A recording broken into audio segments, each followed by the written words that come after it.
How's it going, everybody? Happy Thursday. Happy Thursday. If you're on here, hit that like button. Tag anybody on this discussion. Share it with someone that you think might find it interesting. We are continuing our series on how to be a wife. I have talked about this before, how at the end of the day, while there are many complaints and there is so much tension going on today about there not being enough marriageable women, or some women complaining about wanting to be married and not knowing how, and men complaining about not being enough good options. I think some of this breakdown at the end of the day just has to do with the fact that women simply are not being raised to be wives. This is something that culture teaches you. This is something that you are usually raised, you learn to do from the ages of being a young toddler to up. This is something you're supposed to learn at home.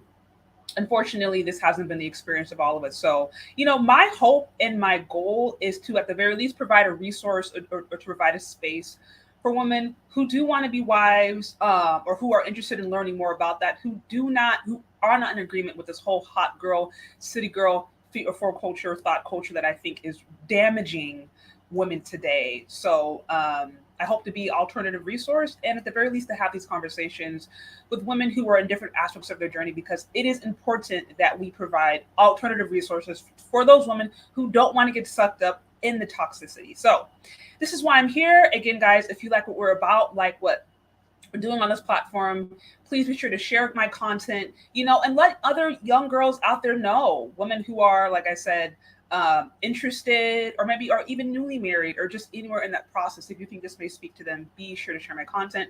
I'm excited about today's conversation. We're going to be talking about finding love post-wall and whether or not it is possible for the more mature or the more aged women to find the love of their life post wall, and whether or not we're just going to talk about the wall in general. So this should be interesting. Again, guys, be sure to hit the like button, the subscribe button, and if you would like to show support to the show, you can find me on Cash App or Venmo Shay Sade. As always, should support your favorite content creators. This is very much a group effort. We rely upon your support. I rely upon your support in order to keep this going. So again, if you like this, appreciate it, want to see more of this, show some love. And without further ado, I'm going to bring on the special guest, and we're going to get started and have this conversation. All right. Hey. Hi, how are you? Can you hear me? I can hear you. Good. So Thanks for having me. Yeah. So first off, thank you for joining. I think this will be a fun, interesting, unique conversation. I'm excited to learn more about your story. So just to get right into today's topic, would you just mind introducing yourself, letting my audience know a little bit more about you, anything that you think is worth sharing? Okay, yes, I am TJ Randolph, also known as Terry Randolph. I have been in this space. I have a channel, Mosaic with TJ Randolph. I chose the title Mosaic because, as you know, mosaic is a form of art made of many colorful, broken pieces that come together to make something beautiful, and that's how I view my life.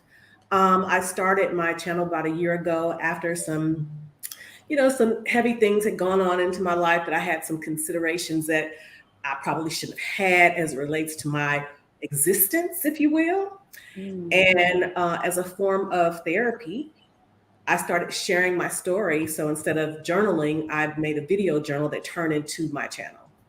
I am also a 55-year-old wife who met my husband online 4 years ago. Okay. At the tender age of 51, I was. And I met him on a dating site and I reached out to him. So, yeah. Beautiful. So, okay. So you said you met him when you were 51 on a dating site. Yes. And how long have you guys been married now? We've been married 3 years, but been together 4 years. From the time we met to the time we got married, we had known each other for 10 months. 10 months. Wow. Okay. So, well, and correct me if I'm wrong, because I don't pretend to be the expert on this, but what I have heard is that the benefit of maturing is that, when you're dating somebody, you kind of tend to know more of what you want, especially if you've lived life, you've gone through different experiences. It's like, you know what you're looking for. So when you find it, there's less of a need for you to be waiting around for years upon years. So I agree. It's interesting because on my profile, I wrote at a time in my life, I said, I don't know what I'm looking for, but I know what I'm not looking for. Oh, wow. Yeah, I know what I'm not looking for. And that helped. Now, it is interesting you say that women of a certain age or people of a certain age generally know what they want. That's Well, what I've heard. yes and no. It depends. And I say that shout out to Kendra G, because I've been seeing some of her guests who are in my age group. And in my opinion, some of them have the same desires and mindset in many instances as those that are younger and as I once did. Not asking this first on them, but I once did as well. So I will say, you know what you want or don't want only if you've done a real self-examination and got down to the core of what's important to you and who you are. Very interesting. Very, very interesting. And you would say that even into your 50s, there was an aspect of you that was like, so you were still trying to figure out that what the right person is for you. Yeah. My dad and I did a show today as well as a couple of days ago. When I was younger, I had a type, as many women do. I had a type. The type did not yield me the results I wanted, right? So once I got in my 40s, I said, well, let me try something different. outside my, comfort zone. Yeah. And nice guy, but I'm like, no, it still ain't, because there has to be some chemistry, and it just wasn't. But what I did find out, that my husband is a man, I would have been physically attracted to him. But at one time in my life, I'm not sure that my personality would have meshed with his, because I had this idea that leadership and being masculine was being very verbose and very out there and take charge. And I had no idea that there's a different type of leadership, which is not as direct, but just as forceful and just as intentional. So I probably would have overlooked my husband in my earlier years. So you were in your masculine, as some of them put it, or you would have just in your masculine. Yeah, I'm trying to think of the best word, but is that how you would describe it? At the end of the day, you were just too aggressive, or you wouldn't have allowed him to lead in that when you're in that frame. That's 100%. I mean, I have shared that. I am a 22-year military veteran. Okay. I was an officer in 2 branches of the military. Okay. A single mom, primarily raising my daughter, a single mother. I was the oldest of 2 girls, born to a single mom. So I've always had this take charge kind of attitude. I did not realize that it was doing me a disservice at the time, because at one time I thought being assertive, being, take charge type of gal, getting business done was attractive to a man. But I did not know that. I did, so again, it goes back to, we think we know what they want, but what we think they know is absolutely not. So what I found myself doing is really dominating in relationships and really mothering men.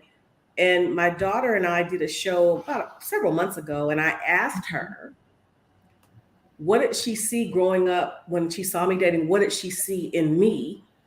What was I showing her? And she said in front of God and everybody, to my chagrin, that, well, I just saw how you dominated in relationships. Wow. That's deep. That is deep. Real quick, I want to acknowledge Lucky Marie. Hey, thanks for the $9.99. So good to see you. I'll have to reach out to you. I've been meaning to reach out and maybe do a collab. I heard about you on Chantel Simone's show. So thank you for stopping by. Again, guys, if you're here, hit that like button. We're talking about finding love post-wall, whether or not it's possible and what that looks like. So I'm so excited to have special guest here. TJ Randolph, you have a YouTube page where you talk just about your life and your mistakes and your victories and how you've been able to get to this point. So again, thank you for joining. So just going back to what you said earlier about you asked your daughter honestly about the what's the word? The example that you set for her growing up as far as different relationships you had with men, and she said that you showed her how to be dominant. How was it hearing that? How was it hearing your daughter basically telling yourself, for lack of a better term? Well, it was shocking. And that's one of the reasons I wanted to do it. It was unrehearsed. And, she asked me, she said, Mom, are you sure you want me to go on your show? Because I don't know. I just only know how to be honest. So I wanted her to do that because I'm not sure if you're a parent, but one thing as a parent, you have an idea of how you appear to your children, but you have no idea unless you ask them how they see you. And so when she told me that, I could see where that was true. And again, I think it was me, her, and Courtney Michelle on this show. And she said, well, my mom was, it wasn't her fault that the men were weak. And I said, no, it's not necessarily that they were weak. I said, what I've come to know is a man will do a couple of things. If you are overbearing, they will either shut down, or they will go in the opposite direction. So the ones that chose to stay and deal with me just shut down. It wasn't that they were weak. They just tuned me out. And and I learned that even as a mom, I don't have any sons, but I have a sister that has sons. And, when you nag, they'll just, girls will do this, but boys will just act like they're listening and not. So it's the same thing. So I had to kind of, gingerly correct my daughter. I said, no, I don't think it was that they were weak. I just think that they chose how they want to deal with it. And some, some left and some dealt with it and just kind of, got what they wanted or needed and did what they needed to do and moved around. So, but it was really shocking, but I appreciated the honesty. And I needed her to share that because again, I had an idea how I was and I had to be that way to be successful in my career and also successful as it related to rearing her. But the problem was I did not know how to turn it off when I was in a relationship. Because I mean, you said you were in the military and then you were a single mom for some time. So of course that's going to put you in a certain frame. Mm-hmm. Now, real quick, because I have a few other questions, but I kind of want to stay here for a bit. So she told you the truth about yourself. Now, was the first time you got married, was that in your 50s? No.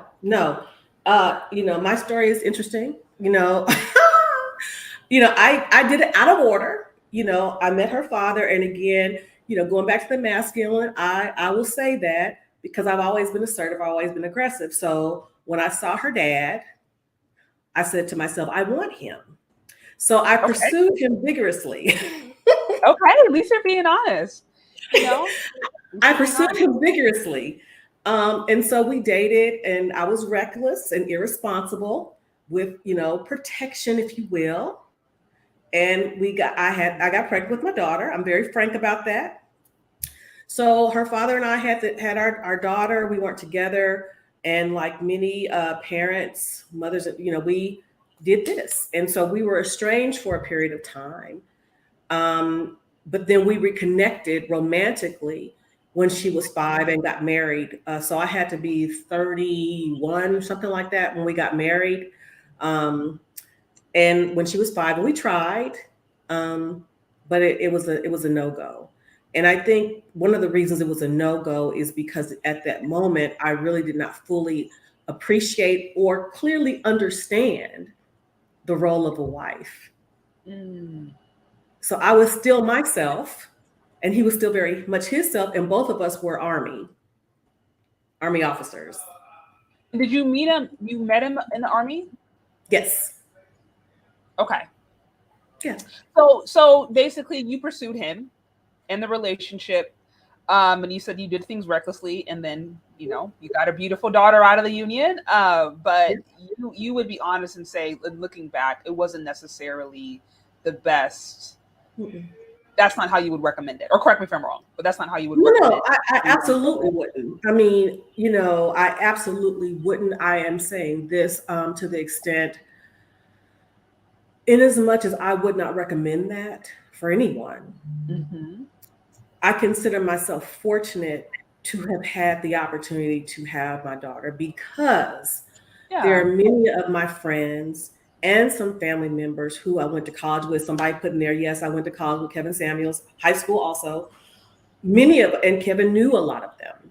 I do remember you mentioning that, that you were very familiar with Kevin Samuels before he blew up. Absolutely. And many of them wanted to be married and have children. And most of them did not do either. And you're talking about the women or the men? The women.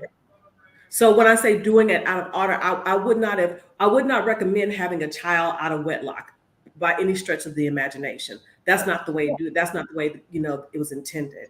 But I am grateful because I at least had that opportunity, whereas I probably wouldn't have otherwise. And the reason why I say that, because I was just laser focused on my career as many of my counterparts, probably even more so after I had my daughter.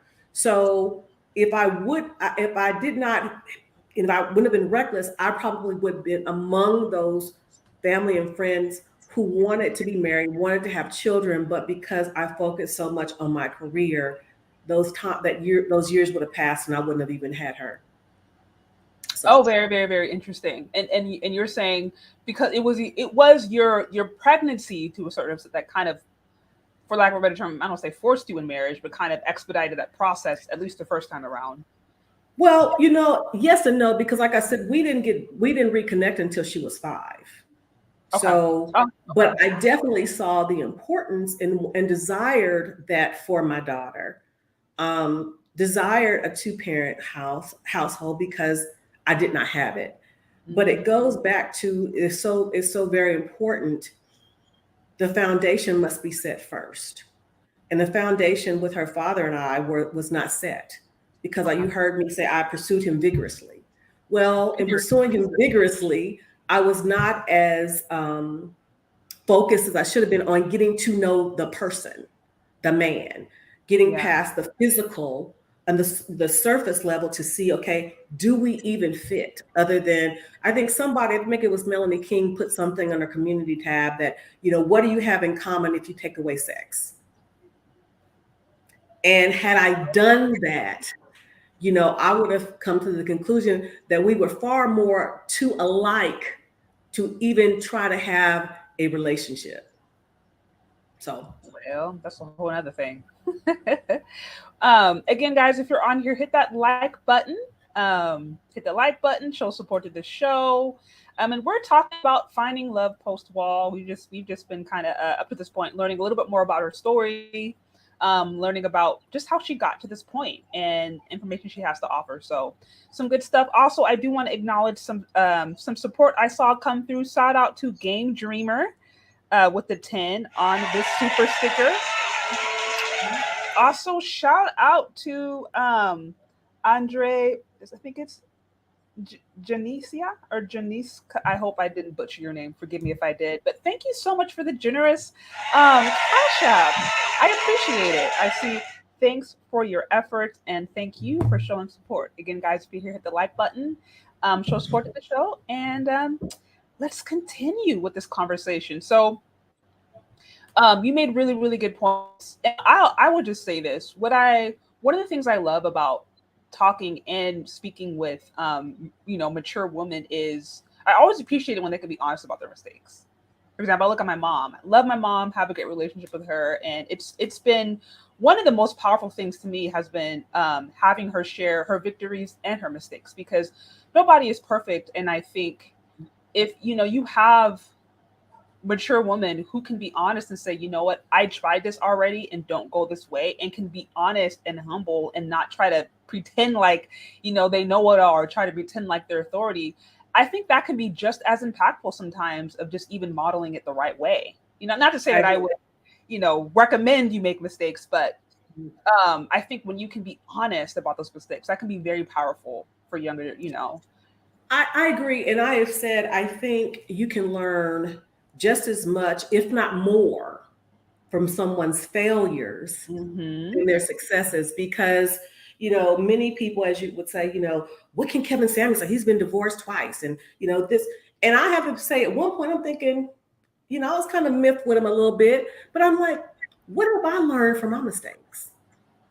And the Yeah. mistakes that my daughter watched me make said, I don't want to do that. So my daughter is married and my G baby is here. So she Yay. did it the right way and she learned. And one of the things she said is that, you know, she knew when she wanted to be a wife, she started hanging around married women. Bingo. That part. I highly recommend it. That Yeah. is the way to do it. Yeah. And So she was single smart. people, yeah. I tell people all the time, majority of my friends are married with kids and have been so for a long time.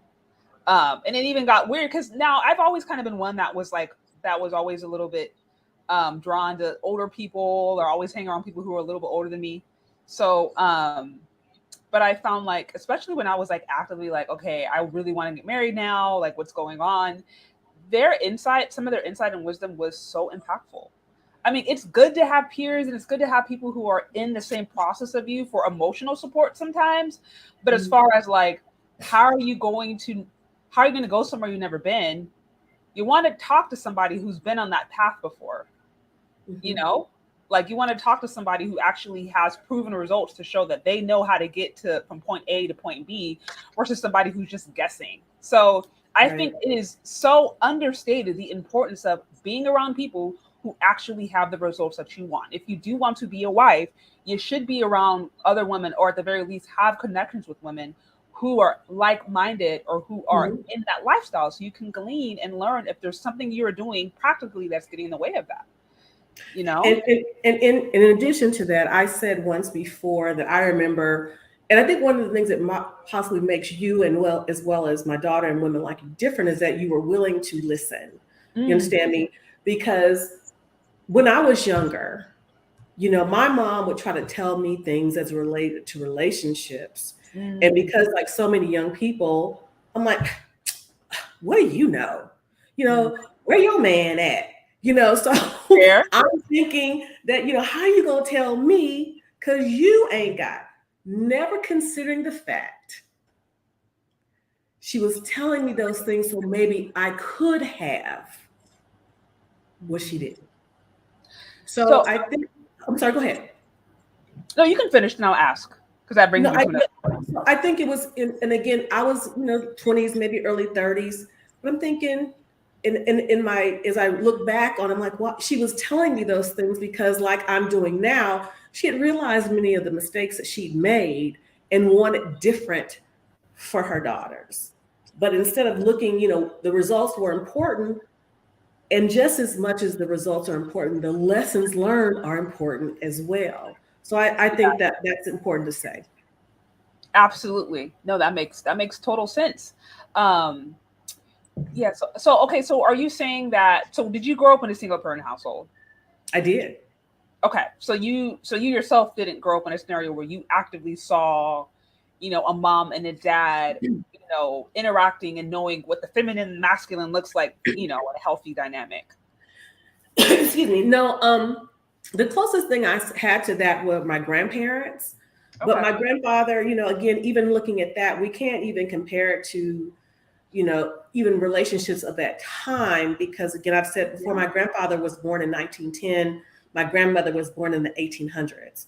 So, wow, that's deep. yeah, in the 1800s. So, because she was 12 years older than my grandfather. So, even in those roles, children were seen and not heard. So I saw my grandparents interact. I saw, my grandmother cooked the Sunday dinners and stuff like that. My grandmother didn't even know how to drive. But far as the hugging and the kissing and all, those kinds of things, not necessarily, but I did see my grandfather go to work every day. I did see my grandfather make sure that the family was taken care of. But far as the dynamic of, or the interaction really, or, the intimate interactions, and what I mean intimate, just when we think of male and female interactions now, I didn't see that. And it's, that brings me to just a whole nother point, because, Black family, if you understand the history of it, it's very complicated here. There wasn't, think of like warm, fuzzy feelings and, sitting around campfires. It's like, my grandma was a sharecropper. It's like that, her experience wasn't, oh, let's go sit to the campfire and let's go fishing. That was not her experience at all. And it wasn't like, sometimes when you're a place of survival, you do the best that you can, but there's other things that you don't necessarily have, quite frankly, the luxury maybe to devote to, because you're in a different state of mind. Yes. So, that brings up a whole other can of worms, but very, very, very interesting. A shout out to Kevin C. It's always so good to see you show your support and your comments for the 120 HNL. I don't know I know that's Honduran, but I don't know what their monetary system is, but always looks good. It says, hey Shay, and big up to Lady Randolph. I've seen her spreading the word on other live streams, telling her story and hopefully helping young women. Yes. Some really, really good information. So just to transition to a little bit, you've given us a really, really interesting breakdown about your story. And I think what's great about what you've shown already is that you weren't even necessarily set up for success. And there were different things that you would say that you did wrong, but you still found your way. Yeah. So that's really cool. And I'm sure encouraging for those women who really, really do want to change, or who do want to learn from previous mistakes or try to do things better. If you're willing and open and humble, I think there's always opportunity for growth. But okay, so on to the next question. This concept of the wall. I did see somebody in there that says, "Oh, you knew Kevin Samuels and but you didn't listen." Which you I didn't.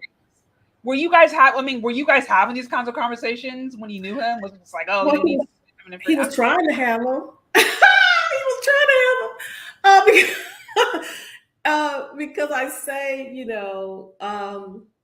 for those of you who still wonder, okay, he wasn't 57, he was 53. I'm 2 years older than Kevin. So there you have it. Spread the word. Okay. So yeah. yeah. So what happened when we were in college, particularly after he pledged Kappa and I was, and pledged my sorority, and we would have these, it's funny we call them these wine and cheeses, where we would have these serious discussions, if you will, about male-female dynamic. He tried to talk about those things, then we weren't listening. And then around the time Shaharazad Ali's book came out, she was on her tour, came to our campus, there was a lot of uproar, as I'm sure you've heard. This was well before your time, but I'm sure you've heard about it. Oh no, I've heard of her. I know she went to your campus though. That's deep. Yeah, she came to our campus, and there was we were in an auditorium. I can't remember exactly, but I want to say Dale Hall. But at any rate, we're all all the Black students are in there. We're talking or listening, and Kevin stood up and asked some questions about who's going to cook the dinner when the kids get home, and what a wife's role should be or a woman's role should be, and being a feminist might, even though I didn't know that's what it was, but we just kind of pounced on him. The submission, who the hell you think? So he tried to have those conversations, but again, I was among those who thought submission was a 4-letter word. And again, being that he was younger than us, I'm like, what the hell you know? So yeah, he was trying to. That makes sense, because he was a little younger than you. You're like, no. I mean, you weren't even willing to listen to your mom, you said at that point. So you definitely ain't gonna listen to some dude who's younger than you. I mean, at that time, he probably didn't have, because he was younger, so it wasn't like he had all these accolades, all this different stuff. And I've said it jokingly, Kevin, in college, he was kind of like the worrisome little brother, because particularly after he had gone over Kappa, he was taking that dadgum cane everywhere and we just kind of like, just go. So we weren't listening to him, because he was like, just go toward your cane somewhere, just go. But, the truth of the matter is, he was very insightful. And to be honest, he was ahead of his time. And to that end, I think the last time I actually saw Kevin was, maybe about 8 years ago. At the last birthday party I gave myself, he came in Oklahoma City. And I was still in the same mindset of being this independent woman. I can do it all on my own, and blah, blah, blah. And it's funny because he kind of sat back and just let me talk. But he had that look about him, like, y'all, I'm sure y'all have seen on his show, like, let's just let this woman talk, whatever. I'm not gonna argue with Terry. But later I had to call him when I called into a show, I think in 2020. I said, you were right. You're right. So yeah. Well, curious, what made you come to the point where you recognized that he was right? What was your aha moment? The aha moment was between, let's say, years 48 and 50.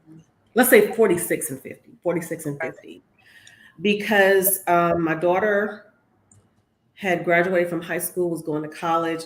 I've always been, kind of like my dad said earlier, he used to say, I was fine, but now I'm just cute. So I used to be fine, but now I'm just cute. And when I was fine, I had all this, these options. And when I was in the midst of, rearing my daughter, I never saw the fact that those options were diminishing, because I had to focus on my daughter. So it wasn't really a priority for me until she was gone. And then I was left with myself and wanting to be in relationships, and there weren't as many options. And that's when it started to be real to me, because I hadn't paid attention to it through those years, if you will, because again, I was always fine. But so, and what happened was once she had graduated and gone off to college, I was getting in these relationships and I was not getting the results that I had hoped for. Other than that time with my daughter's father, I would like to think that I was not just reckless. I like to think that I was searching for something that I ultimately wanted, but not realizing that I was not equipped to have it at that time. I was not equipped. I wasn't equipped to have it. So after a bunch of failed relationships, and in the midst of this, I was going to therapy for some other things that I was dealing with. But the turning point was a relationship at the age of 50 that the warning signs were there that I ignored, that I justified, that I think because I had gotten to a point and I was talking to my dad about it, realizing, okay, I'm 50, my chances are, probably none. Let me get what I can get. Let me hold on to this, but not realizing I still needed to have some standards. So I got into this relationship that ended violently. It ended violently. It ended violently. And it was really hard for me because I'm thinking, how did I wait to get to 50 years old to end up in an abusive relationship? That's wild. Yeah. And the thing, it was happening around me and everybody saw it and they tried to talk some sense into me, but I wasn't listening yet again because, like I said, there were red flags that I did not pay attention to because I'm not going to say I didn't see, they were there. I just ignored them. And again, thinking that I was helping him or inspiring him, but when I came to find out that I wasn't, I wasn't inspiring him. I guess maybe he felt I was emasculating him. So because I was trying to support him when it related to looking for jobs and stuff like that, never considering the fact, why is it that you can't keep a job and you're 48? So those kinds of things that I should have paid attention to and didn't, but thought, well, maybe I can help him, maybe I can inspire him, and maybe I can do this. But so like I said, making wrong decisions, not realizing, okay, the common denominator in these relationships is me. So when that happened, and it ended violently, and I thank my brother, who we did a podcast earlier today, I thank him for being there, because had he not been there, I might be dead. That's wild. Yes. That's very so I might be dead. Go ahead. No, it's very sobering because, again, thank you for being honest, with your story, because it's, how do I put this? And I mentioned this before. It's like, now you're a grandmother, God blessed you with a beautiful grandkid. And it's good that you can now go back and reflect on these different stories and make these different decisions. But you said, like, you had a moment where you were in your 50s and you're like, how am I in an abusive relationship in my 50s? And I think that the reason why it's so important to have these conversations, because I partially feel like this speaks to some of the issues that we're having today. When we talk about there being a shortage of wives, when you have men, such as some of my comments, talking about grabbing their passports and going abroad because they're having a hard time finding wives. I'm like, if girls are not being trained and raised up to be wives, and to your point, if women into their 50s, some of them even in their 60s, it's at that age that they're figuring out what it means to be a wife. And it's like, how what does that mean for the younger generations? How are they being set up for success? They're not. And at that point, all we can do is a lot of them are turning to media or turning to what they see online, which is toxic, because Black folks, we don't control a lot of the images or videos or things that are being portrayed. We don't control that, others do. So if it's not coming from home, right, and if we have it's taking 50, 60 years sometimes to come to these revelations. Meanwhile, there's all these kids, all these generations being raised in the meantime, trying to figure it out. And it's like, no wonder these guys are grabbing their passports, you know? You know? So it's like I said, these kinds of conversations are important because I think not only does it help, you know, shine a light on where there's a disconnect. Hopefully the hope is it's like, okay, even if we got it wrong here or this generation or we screwed up here, there's, you know, you have a young granddaughter, or I think there's a granddaughter or is a grandson? Yes, Yeah, granddaughter. So it's like, at least now, you know, the hope is, okay, we can start we can start afresh. But with that, would you say that the failures, a lot of the failures that we see now among the millennials, would you say that some of that or a big portion of that is due with the failures of your generation? You know, I've been thinking about that, and it's really hard to say. But I will say this: speaking anecdotally.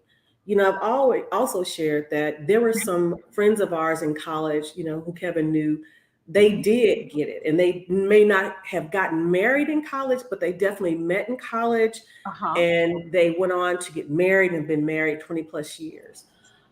But the women that I've talked to who are in that realm, for the most part, that's what they saw. Their parents had been married for years, and you know, till death do us part, do them Ah, part. But what we also learned, just in my experience, in myself and the women that I know, even in those two parent households, they were told not just by their mothers, they were told by their fathers to go to school, focus on your school and your career first, and this will happen later. My grandfather, again born in 1910, he said, go to school. Don't worry about getting married. You know, there'll be time enough for that because again, he's the generation yeah, sharecropper. yeah, So they were taught that education was the way out. yeah, My yeah. my daughter's father, you know, so again, and I told her about education and focus on that too. But even when she met her husband and they were talking about getting married, her father said, "You're too young to get married. Don't think about marriage now." Oh So yeah. I really don't know. I don't know. I don't think that we, in as much as we thought we were setting up our children for success, we did not realize the ultimate price that they would pay because relationships were not being formed. And then you throw in, this is just my opinion, you throw in emails, texts, social media. The ability to connect is even more difficult. So I don't, there's definitely failures. Um, and I look back and I said, just even taking myself as an example, I know for a fact that my grandfather didn't think that he would be setting his daughter and granddaughter up for success by saying, focus on this first. There'll be time enough for marriage. But that's what happened.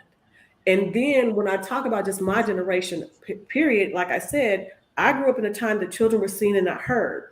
You Mm-hmm. may have saw the man doing the work and this, that, and the other, and the wife cooking, but you did not understand what it took to maintain a relationship. You just saw it as duty. There have been, and part of it is duty. Many many women who are my age have said in these platforms they would see their moms as housewives and thought they were weak. So did I. But they were doing what they knew to do, and it was the right thing to do. So I don't really have an answer. I really don't. So I you really okay? don't So have an answer. you can't definitively say, you wouldn't definitively say my generation to a certain extent is responsible for the failures we're seeing in millennials and youngers. You can't I definitively. think we definitely played an integral role of that. And I mean by that because one of the things I say, my generation wanted to make sure we gave our children a life that we didn't have. And in so doing, we did not prioritize, uh, homemaking. We didn't. Oh yeah. As It women, was taken I out of can the say school. that. Huh? So I mean, it was taken out of the schools eventually. Right. Right. You know? Yeah. And somebody put, he said, your mom, somebody in the, whatever his name, my mother worked and was feminist. So, I don't disagree with that. I don't disagree with that because my husband's mother, his father worked in construction. His mother worked in Southwestern Bell, went to work every day, just like the father, came home and cooked every day. So I don't disagree with that. So, but Most, again, I'm sorry, go ahead. I was gonna say most, like this whole kind of hypergamy, level up, black woman in luxury, the soft life. I Mm-hmm. mean, that's just for my humble opinion, that's just kind of like modern day Miss Anne syndrome, because the experience of the majority of black folks in America for the last Mm-hmm. couple of generations is that even when they were married, you had the wives working. Now, them, some of it may have been part time, but Mm-hmm. because it wasn't like we had a ton of wealth to work with, and so True. you needed, in many instances, you needed both incomes to survive. So that's Mm-hmm. why it's like this whole idea that sometimes even black women put on black men is like, oh, this is how it's supposed to be. And then we look back from like the 50s and 60s, like, and almost glorify it. I think it doesn't necessarily give a critical view of the fact that like they were struggling with some serious stuff going on there. And it wasn't like our grandparents were sitting on trust funds. Now you have like the select few, like maybe the talented 10th, or, those who were like the descendants of like the slave masters and, like mixture. I mean, you have, of course, you have that upper echelon black folks, but that's not. I can't hear you. Sorry. There you go. There you go. Sorry. Okay. Yeah, no, I was just saying, yeah, of course there was that small minority of black folks who come from wealth, a very small minority, but that's most black folks in America, their grandparents, great grandparents, they were working. The mom and the dad was working in some Yeah. capacity. So there was none of this, I'm gonna just sit on my couch and he's gonna be making, $1 million and we're gonna be flying around like that. That imagery, that Yeah. lifestyle was not ever really consistent with like the tip, your average black woman. So Yeah, I um agree. so to his point where it's like, yeah, my grandmother or my mom, she was feminine and she also worked. That was most black women in America. I would They were agree. feminine and they, yeah. I will say this, and I'm going to stop reading the chat. um, Rick says welfare coupled with feminism propaganda and media programming made women prideful and feel like they could do better without being under a man. Oh, I missed that one. You guys, if you guys want me to see a particular comment, super chats help because I get a lot of stuff in here, so it's kind of hard for me to read through all. But if you want to speak to anything in particular, feel free. I find that interesting, and I'm not saying that it's not true in some instances, but I'm not inclined to believe. Again, and I came from a single mom. She had me at 17, had my sister by 19. I'm just not inclined to believe that most women said, I don't want to be a man so I can live off welfare as if they were getting that much money.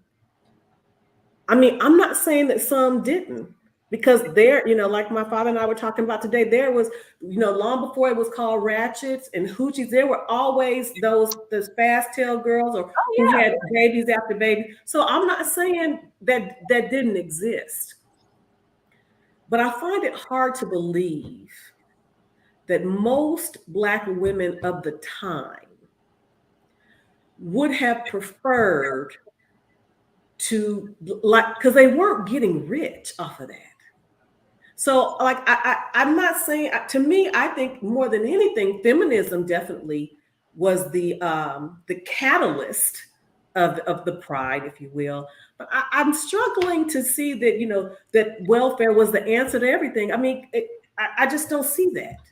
I'm Yeah, not saying that, usually. but I don't see it. Right. Well, so I am not a historian or a sociologist, so I don't have the expertise on any of this. And this is why I think sometimes it helps to have professionals come in and weigh in on these issues. That's why, I love Dr. T. Johnson. Shout out to him. He does a great job, I think, of kind of breaking down or offering a for lack of a better term, a black male lens on some of these different issues, and quite frankly, how policies impact the black family. So I agree. um all I could say would be speculative, but I would sooner go to a someone who's actually well researched on that topic before Mhm. coming to any conclusions. But what we do know is that there were a series of different policies and different things that impacted the Black family that we are experiencing today. Like I said, Absolutely. his work is dedicated to that and so many other things. So, anyways, you guys, if you're here, hit the like button. Also, shout out to Hakeem. I did see the 5 on the Cash App come through, so I appreciate that. Okay, so let's go back. I know we kind of got a little bit on a tangent, but I do want to talk to you about the wall. Do you think it exists? The wall. Are you affirmatively like, this exists? Women need to be aware of it.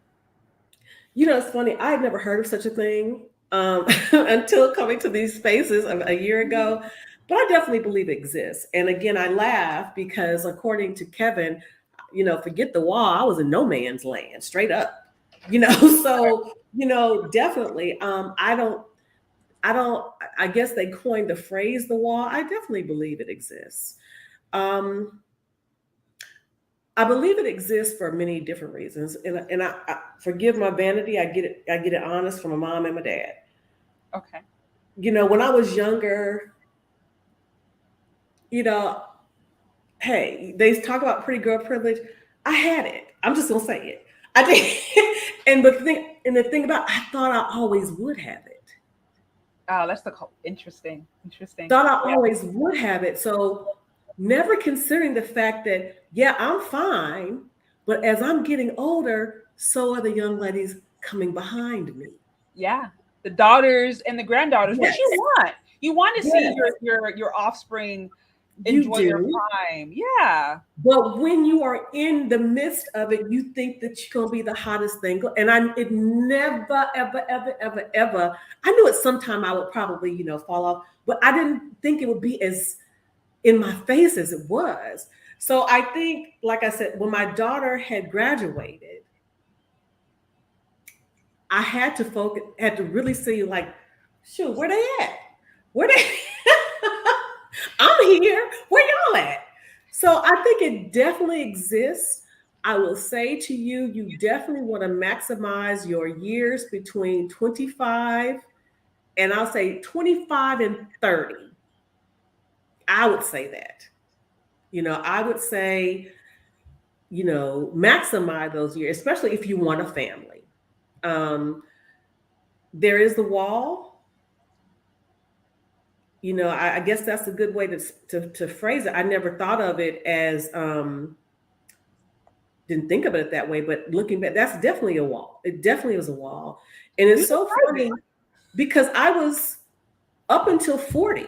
I mean, because even when I was 40, because I was still on active duty at 40, I was competing with like, and I say competing, I never wanted any younger. I wanted guys in my age group, but considering the fact that women who were younger than me were competing for the same guys in my age group. See, So okay, and here's my thought. And shout out to Edward Anderson. I see you in the building. I thought this was an interesting one. It says love is love possible post wall. Sure it is. But one thing I have observed is women have a denial of the wall until it becomes self-evident, which means they are usually way past it. You kind of described that. I mean, you would not have necessarily, put words to it, but you described your experience with the wall, right? Which is one day you woke up and it's like you weren't getting the head turns, you weren't getting approached as much, or well, right. here's my theory. I'm not saying I'm the expert on this, but I think one of the reasons that this wall is maybe a newer concept is, well, one, the advent of social media. So things are more, these things are more globalized. But two, for the majority of human history, or at least the majority of history in America, at least, people were getting married young and like staying married young. So, Yeah. so this environment existing where you have 50-year-old men who are wealthy who now have other 50-year-old women who are looking for marriage, and also 40 and 30 and 20, like it didn't happen like that because people got married so young and they usually stayed married. So But why did they stay? huh Why did they stay married though? well, there's different reasons for this. I don't think Okay. there's just one Okay. answer. but nevertheless they did. And I think, Mhm. it was not so common to see women in their 30s and 40s and even 50s, waiting for Mr. Right or waiting for love to come knock on their door. That wasn't happening.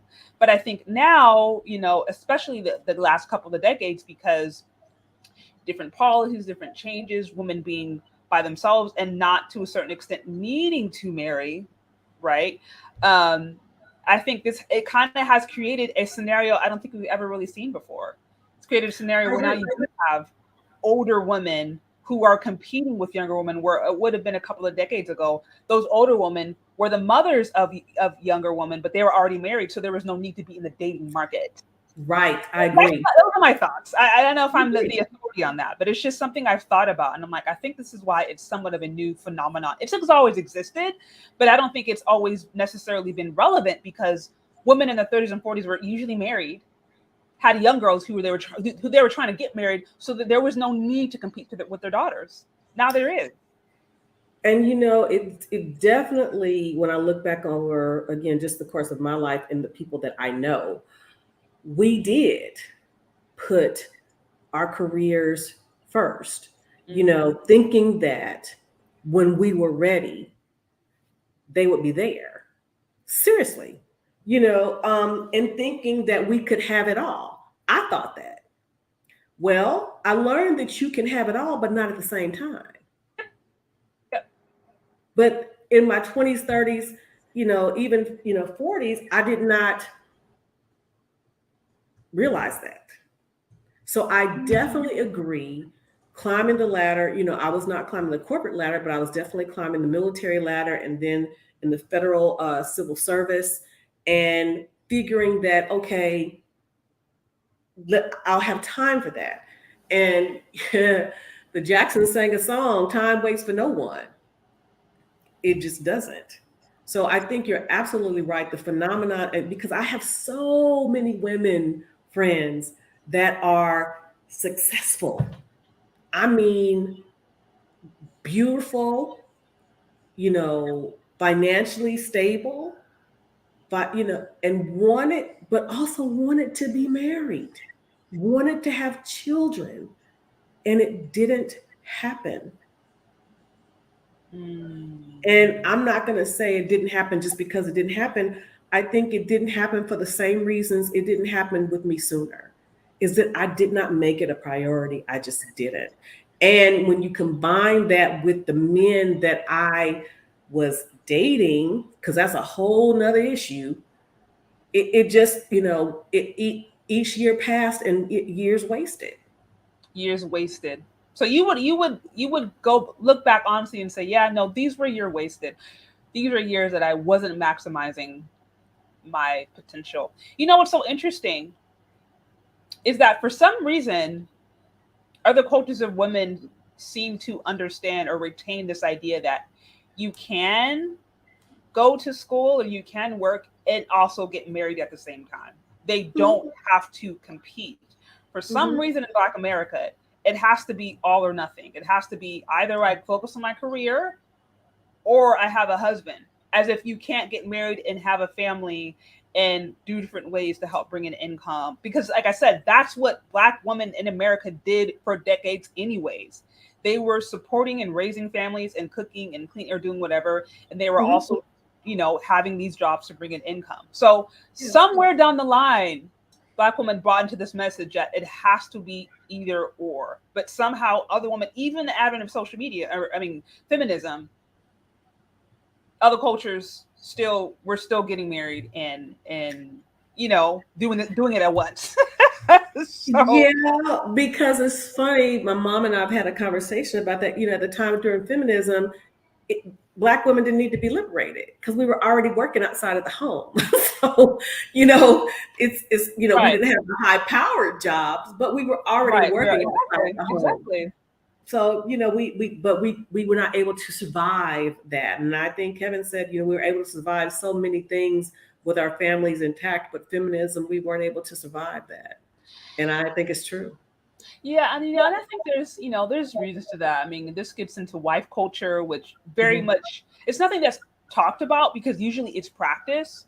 But Mhm. wife and marriage cult, that is a thing. That is an aspect of a strong culture, um is having, general guidelines or general understanding of what a family looks like, a family structure, the different roles that being passed down. Those are actually aspects of strong culture that, if it's breaking down, you kind of have what we have here today. And if you look at, Chinese community, Indian community, Jewish community, these different, even some of these different minority groups Right. who have their own issues with oppression or whatever, they still have very, very strong cultural understanding of where they come from, who they are. There's a sense of cultural pride. I mean, in Black America, sometimes we're arguing about, well, who owns hip hop. Literally, like that's the big thing Yeah. right now, arguing about music, and some folks not wanting to be Black, some folks saying we came from Mars, like just all these different ideas. Like there's not even a basic understanding sometimes of where we come from, and that our history isn't just slavery. I think it was Malcolm X or something that alluded to the fact of, like, if you allow your enemies to teach you, to teach your children, Mm. what are you going to have? And I didn't understand growing up what I would see Mormon kids go to Mormon school before they went to public school, or even Chinese kids who would go to Chinese school before they went to public school. I didn't understand this, but now I recognize it's like, if you don't have a strong understanding of who you are, where you come from, and if that narrative, that story is not being controlled by you and your family and your people, and you're allowing those who don't have your best interest in mind to control that story, you kind of have what you see today. Again, this is just my opinion.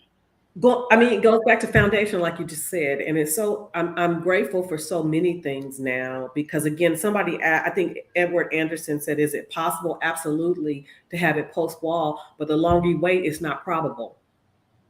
And I knew that for me. I knew as much as I still wanted it, I knew that it was possible, but I also had come to a point that I knew that it wasn't probable. I'm sorry. Go ahead. Your super chat. Absolutely. Shout out to Dane C with the super chat. I appreciate the love and the support. Okay, so I see. Where'd you go? Okay, hey Shane, guess what's your opinion on these articles that put all the blame on Black men, saying Black men aren't economically attractive, suitable for Black women? Half of those articles are from feminist vantage point. Um, the issue, this is just mine, and then now you can weigh in. Mhm. The issue a lot of times with these opinion articles is that, well, a lot of times it's just opinion. A lot of times it Right. is just opinion, and if you, for example, let's say you are a open feminist, okay, but you are not willing to engage with other ideologies or other beliefs or streams of thought that would challenge that feminist vantage point, then it can't be really taken seriously. And I think it's fair to assume that majority of mainstream, or a big portion of these mainstream news articles sources, are under the feminists. They look under the feminist lens, but they don't look at other vantage points. I would So, agree. mhm. Well, I will say this. I don't think I haven't read many of the articles that talk about the blame Black men for everything, but I That's just what we were. I don't think that I don't think anything is absolute. I just Yeah. don't. I just don't think anything is absolute. Um, what I will say, I think, regrettably, um, maybe starting in my generation on through, far as a woman's perspective, we became a little bit more superficial. Mm. Definitely very Yeah. surface level, equating the education and or career and how much money was associated with that career as to the type of caliber of man you may or may not have been or may be.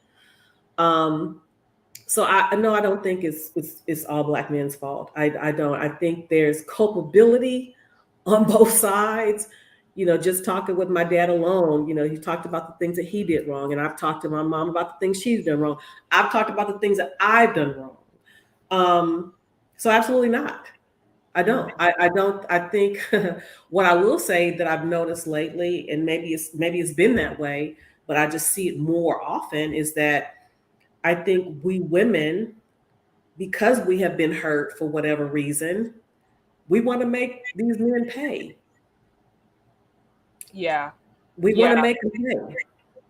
No, I understand. I understand and I agree with you on this too. Um, so okay, so a couple of things. So basically, you mentioned yes, the wall does exist. You yourself experienced it to a certain extent, where it's like, oh, you were being treated a certain way all this time, and then one day you wake up and you're like, oh, this is a different experience. Okay, and so you adjust.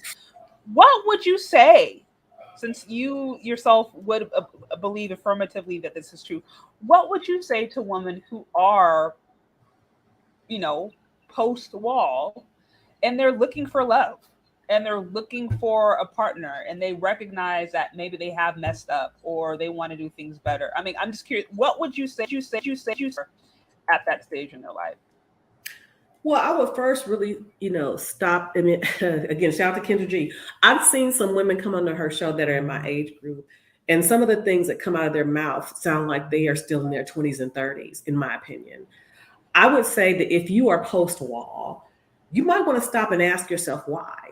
And what I mean by that, you don't want to ask your girlfriends. Yeah, You absolutely. don't want to ask you don't want to ask your parents. You may or may not ask your ex-boyfriend's ex-husband. Well, what I will submit to you, you might want to go to some therapy.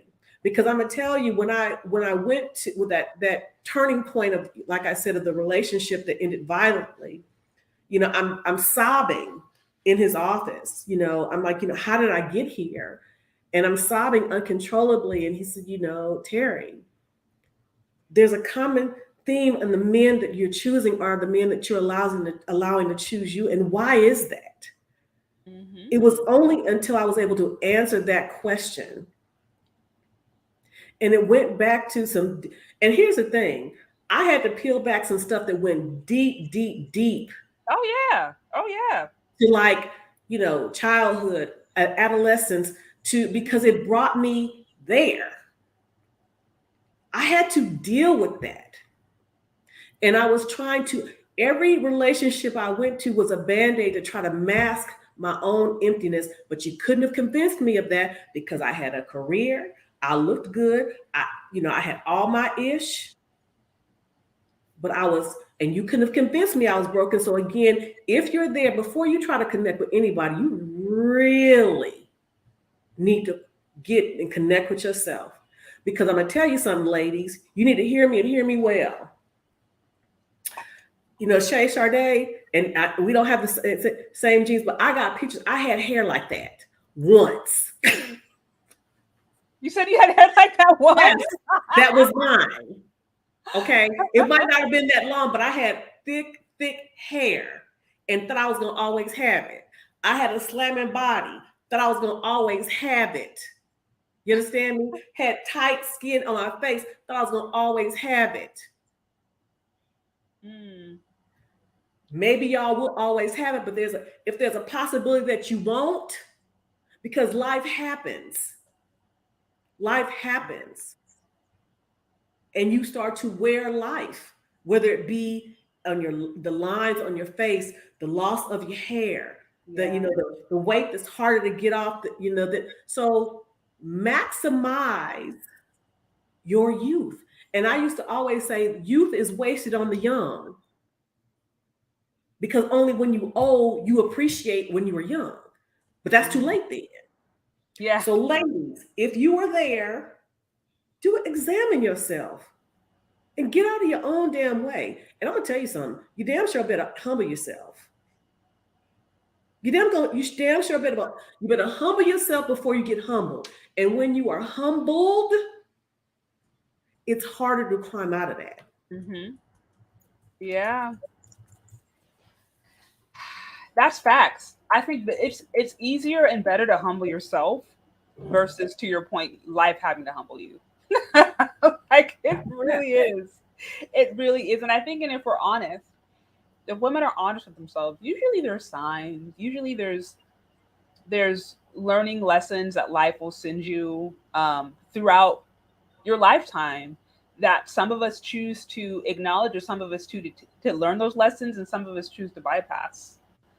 And and the hope is that you would learn those lessons young, when you can, and you can make a change and reap a greater reward. Sometimes people, they have to hit their head quite a few times before they wake up. So I have a little funny joke, and it may not be funny because everybody's in this body positivity thing, and take that with you, whatever. uh-huh. But I remember when I was young, me and my girlfriends were younger, 20s, even to our 30s. We would Mm-hmm. see these women. Some of them may have been our age, some may have been older, and we would say, "Oh my gosh, she has FS, What's FS? filthy shape." Oh. So fast forward to in my 40s. I looked up like, oh my God, I have FS. So maximize your time in your youth, but while you're maximizing your time, make wise decisions and don't be surface. I'm mixing a lot of women that are younger women are very surface, very superficial. Oh, You know, and yeah, I'm yeah. so glad my daughter was not that. I'm so glad that she saw a good man early. Mhm. Yeah. Well, and some of this again, and there is a mixture because I think I saw a comment previously where it's like there's some of this is community and there also has to be individual accountability, which there is. Mhm. It's like you do have community and other outside sources that influence us, but there is an aspect of every person that has to be accountable for the decisions that they make. So we do live in I think, among a generation of women, just the society in general, that does promote very superficial things that don't matter.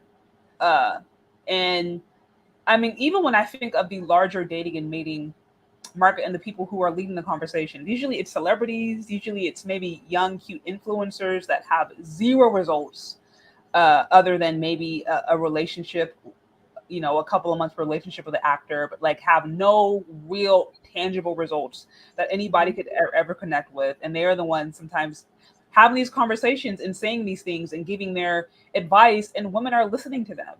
And I'm like, well, no wonder, there's such superficiality and there's um, such a bad product, for lack of a better term. I don't know how else to say it, but I'm like, it's like you literally produce a bad product because again, if these girls are not raised with these things, unless there is an active willingness for that person individually to get real with themselves and say, okay, I'm going to do my work. I am going to, surrender my life to God, or I'm going to go to therapy and all of those different things. And I am going to look in the mirror and own my truth. Unless that happens, you're going to have an entire generation of women just kind of following what they're seeing, and what they're seeing isn't good.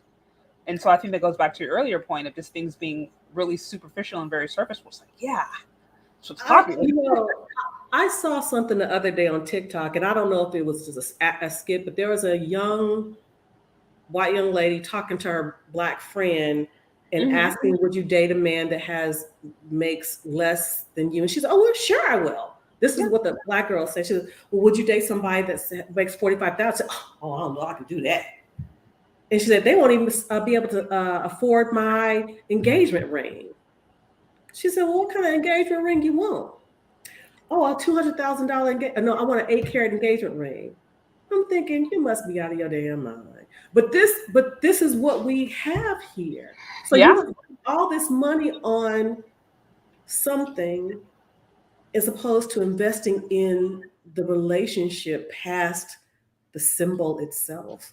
And I'm Mm. thinking, how did we create it? What have we done to create women like this? And I'm saying, did we as mothers create this, or did our mothers as well as the social media create these type of women? And if we did, back to your original question, we did fail them because life is not like that. Life is not like that. My personal opinion is that, for example, there are things probably even 20, 30 years ago, things about yourself that you knew you were never going to do. You're just like, this is just not who I am. You're just not going to do it. So it didn't matter how many different marketing videos, commercials, things, how many advertisement you got, you were just like, that doesn't interest me. That's not Mhm. who I am, so I'm not going to do it. So I think what Right. happens is that a lot of these women, they come in without a solid sense of self. And they are sitting ducks really for these different marketing companies and social media to influence them and tell them who they are, because I didn't get that at home. So Mm. that's just my personal opinion. Again, if somebody leaves knowing, having a strong sense of, okay, this is who I am. Not, I mean, of course we're going to grow and we're going to evolve, but in an ideal scenario, you kind of leave the home having certain foundational principles about yourself established. And with that, even if you interact with different things, you can be like, I don't agree with that. Or yeah, that's just fake, or okay, that's just fantasy, and you move on. But that doesn't become your reality. Social media doesn't become your reality. And Mhm. unfortunately, I think social media has given women an inflated sense of themselves, because I there agree. used to be a time where you worked at the post office, you met a cute guy who worked at the post office, maybe went on a date, and you got married. And that was fine. Yes. You had a beautiful, nice, happy life. Now you got a girl working at the post office, but she goes on Instagram and she sees a celebrity who got, taken on a jet for her first date. And then she thinks that should be her because, well, she's cute. And I guess I'm cute if I get a BBL, so I could do it too. So it's a whole hot heaping mess, and a lot of these women Woo. just don't know who they are. I think they're spiritually bankrupt, if I'm just being quite frank. And a lot of them are confused, and they go to social media and phones and the next best thing to influence them, because they didn't get that at home, or because they didn't leave with that message. It's just my Well, thoughts. well, one of the things I'm encouraging them to do, and again, Mm-hmm. I have conversations with my daughter who is 28, Mm-hmm. um, is to say that you don't want to do that. You don't want to put yourself out there, because if you put yourself out there as superficial, don't be surprised as to what you reap. What's Yeah. going to Someone is going to or try to pretend to give you what you want, because you've already shown what kind of person you are. Right. You've already shown what kind of person you are. But my daughter has said to me, regrettably, she's tried to talk to many of her friends that are younger or in her age group. They don't want to hear it. Yep. And those people, honestly, you have to let those kinds of people learn on their own, because at that point it's like talking to a wall, and only they themselves, or the act of God, can wake them up, quite literally. It's sad. I mean, it's sad to see, especially when it's just like the writing is on the wall, but it's, you can't waste time trying to change people who don't want to change. You just can't. Mm-mm. So I say to you, definitely continue to give your message. But I want to let you know that, you're not alone. Even my daughter, who's not on the internet this extent, has tried to share with her friends who say, "Oh, you guys are couple goals, and I want to be this." She said, "No, you don't, because you're not willing to do what it takes to have this." Yeah. And they're younger. So when you get older, you get set in your ways. Mm-hmm. And you become more of who you are, not less.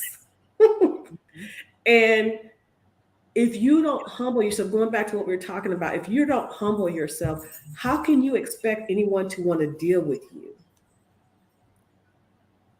And I had to say, if I didn't do the things that I needed to do to, one, humble myself, soften myself, not to have to be right all the time, um, and do my therapy work, I would not be married today, because Mr. Randolph would not have dealt with the person that I was. And I said the sad part about it, had I not done those things sooner, I wouldn't have even been able to recognize him when he presented himself. Mm, that's facts. I mean, I think there's and Kevin Samuels, may he rest in peace, he mentioned this many times, where there's many women who've passed up multiple chances or multiple potential husbands, Yeah. and they just weren't healthy enough to acknowledge it. And this is, again, I'm not sitting here and saying that every single man is perfect in husband material, because look, there's work that needs to be done in the Black community, period. But there are, I think, very, very good men who oftentimes get looked over because maybe they don't come with a certain package, maybe they don't present according to whatever list was created. I mean, there's all these kind of different reasons, and those are some of the good men who are dating out or grabbing their passports and saying, "Yeah, maybe I'm not a billionaire, but I know how to take care of myself. I have a pretty good, solid head on my shoulders. I want to support a family, or I want to, start a family, but I can't find one who's willing. So I'm going to go where I can get it, So And I agree with that. And here's the thing: my thing is go where you're celebrated, not tolerated. I You would know, agree. I would agree. I would love to see. I would love to see Black families come together or be created. But I'm going to say to a man or a woman, don't sacrifice having it at all because you can't get what you want here. Because, like I said, time waits for no one. I mean, when my daughter, her first boyfriend was white. Mm-hmm. He was white. I wanted my daughter to be with a young Black man when she was in, but guess what? None of the Black boys liked her. So the person who expressed interest in her was white. He treated her well, that taught her what, gave her a standard, but then it showed her what a good man looked like no matter what color he was. So when she met her husband, it made no difference that he was Black or white. He was Black. But again, it's about who's going to treat you with the dignity and respect and honor that you are worth. So I would love for Black families to be created and maintained. But if you believe that you can find what you want somewhere else, do that. But I'm going to tell you this. You take you wherever you go. Yeah, no, that's facts. So you can go to passport, get your passport, but make sure you, man, are whole and together, because again, you're going to take that with you wherever you go. I just got to say that. Sorry. Oh, that's true. No, that's facts. That's facts. Well, this has been a great conversation. I do want to be mindful of your time. You guys definitely be sure to check out her channel. She's has just a lot of wisdom, a lot of humility, which I think is great. Something we need to see more of in the Black community, and I think quite an interesting story. So be sure to check her out on her channel, Mosaic TJ Randolph, and show some love and support to her show. So do you have any other final thought or just other things that you would like to leave with the audience before we wrap this conversation up? Yes, I do. I really didn't talk about my husband that much, but I will say, I did say, I reached out to him, and I will say that it's going to be it's a chance you take, no matter when you take it. But women that have reached the wall, and in my case, past no man's land, it's possible, but it's not probable. So it's incumbent upon you to do the work ahead of time. But I'm so grateful that I met a man and I could recognize what kind of man he was. He's a truck driver. He's allowed me to retire. I get to sit at home and be a wife. And I will say, of all the things I've done in my life, and I've done many, I've never been more fulfilled as a woman as I am to make sure that when my husband is home, that the laundry's done, the house is clean and smells good, and I'm ready for him, if you know what I mean, to take the pressure off of him. That brings me joy. Like Kevin said, and other people have said, at the end of your life, what do you want to be said about it? We are going to leave this earth by ourselves. And I think people say die alone. I think what Kevin really meant was live alone. We came into this earth by ourselves. We came into this world by ourselves. We're going to live by ourselves. But who are we going to have around us when we go? Who are we going to have around us leading through this life up until we leave to make it to mean something? I'm so happy that I have someone to share the rest of my life with. Don't you want that? Yeah, no, that's facts. That's all I got. And real quick, I did want to. Okay, this brings up one last question. So you said you reached out to him. That's how your relationship started? It was online. Yeah. And then you said, because you had done your work, you were able to appreciate and value his good qualities, whereas previously you would have not given him a second chance. Oh my God, how much time do you got? But anyway, and this is another That thing might about have to be a part two. the superficiality, because when we met on our first date, the old me would have looked at his old car, which was a 2001 Expedition, and said, "Oh hell no."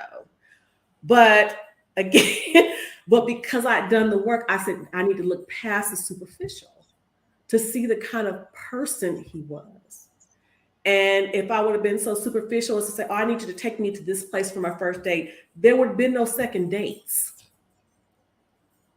That's good. So I paid attention to, could we talk? Did we have conversation? And I didn't mean text, I mean conversation. Did we have anything in common?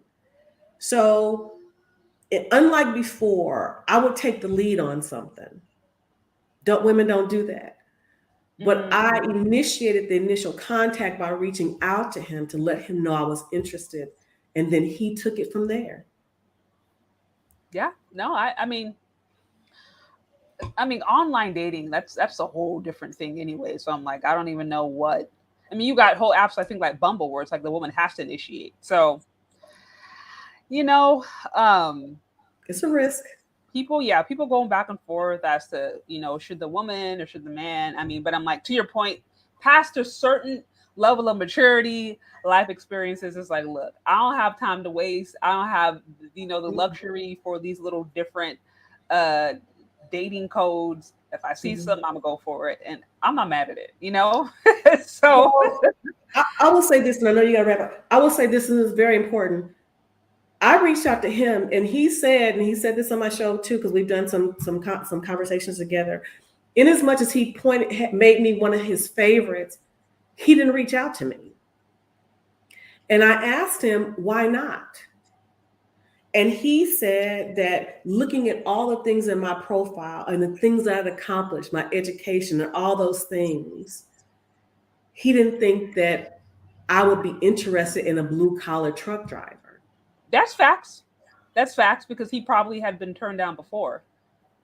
So had I not reached out, I would have missed an opportunity. So a lot of times, again, leading with my education, leading with my accomplishment, leading with my accolades, marketing those things because I thought that would be appealing. Unbeknownst to me, that actually lended itself to that, well, she might not be interested in me. Very interesting.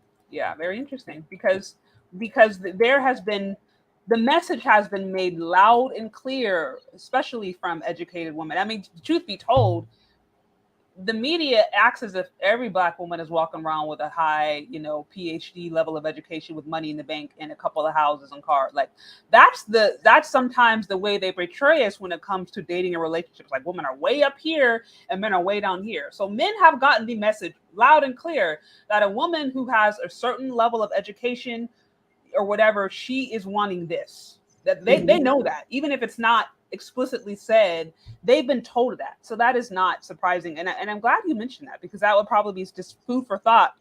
For women who might find themselves in that scenario. Shout out to Yes. Eugene Steele. It says, "I see a security boss stated last night, marriage is an option." It is. Marriage is definitely an option. Um, so this has been good. We might have to do a part two because it was fun talking to you. Thank you. Really good information. But guys, be sure to go and check out her channel. Oh, I gotta make sure I tag you. I don't know if I tagged you in the thing. I'll do that as soon as I get off and at the time steps. Be sure to Okay. tag you in the live so people can know where to find you. And this has been fun. So it Thank sounds you. like women can find love post wall. It's possible, but it is not probable. And without a real willingness to take a big old chunk of humble pie and do your work and look at the mirror and ask yourself why, the probability sinks even lower. Yes. Yes, ma'am. Yep. Well, this has been good. This has been really good. Thank you again for sharing your story and sharing your journey with us. Really, really interesting, very insightful. You Thank you guys be for sure to inviting check her out. Thank you for inviting me. I greatly appreciate it. Yeah, absolutely. This is fun. All right. You take care. Bye bye. Bye. All right. So there you have it. very, very interesting. I'm seeing some comments. Yeah. So this was that was, like I said, a very, very interesting conversation. I'm glad that she was open and honest about the different mistakes that she made, because as I mentioned before, I think until there is a willingness, I think even for previous generations, to acknowledge ways that they they negatively impacted their lives and even negatively impacted the lives of future generations, then there can be no roadmap for any individual who wants to get better. So, I don't, of course, I would love to see so many things change in modern women today, especially in the Black community. I would love that. But I also recognize that this isn't going to speak to everybody. There's going to be women out there who are going to be hard headed and who are going to take the difficult route. And it is what it is. But for those women who are interested and who do want to have these tough conversations and look at the mirror so that they can have better results, this is why we are doing this. This is why we're having this conversation. So I thank you guys for being here. If you haven't already, hit the like button. Also, if you thought this was helpful, useful, be sure to share it with anyone. Like it. Be sure to subscribe if you have not. And stay tuned for other upcoming content that we're going to have on this channel. Hit the notification bell so you can be notified each time a video drops. And you can show support as always on Cash App, Venmo, Share. Also, guys, check out channel membership. If you haven't, you can become a channel member for as little as $4.99 a month. We have fun conversations there. We get really personal. So be sure to join channel membership if you haven't already. And stay tuned, guys, for other upcoming content. Thanks for hanging out with me, and we'll talk later. Bye.